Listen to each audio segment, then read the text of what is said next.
Hello সবাই, আজকে একটা দারুণ জিনিস বানালাম। দেখেই বুঝতে পারছো এখানে কি রয়েছে।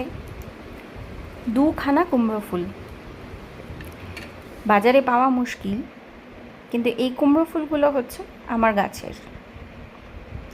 ছোট্ট একটা টবে একটা চারা হয়েছে, সেখানে দুখানা কুমড়ো ফুল হয়েছে।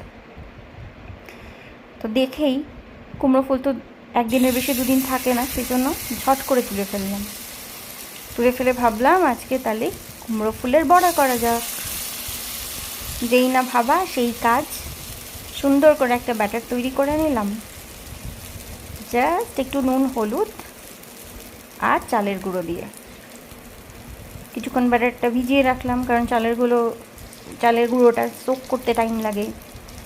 তারপরে আরামসে এই দুটো কুমড়ো ফুল সুন্দর করে ব্যাটার মেখে তারপরে দেখো কেমন ভেজে নিলাম। বেশ মুচমুচে করে ভাজা হয়েছে কুমড়ো ফুলটা। আজকে দুপুরের খাবার একেবারে জমে গেছে। ভেবেছিলাম আজ দুপুরে ভাত খাবো না, কিন্তু এই কুমড়ো ফুল ভাজা, কুমড়ো ফুলের বড়া অনেক অনেক অনেক দিন বাদে খাচ্ছি। তাহলে আর দেরি করে লাভ কি?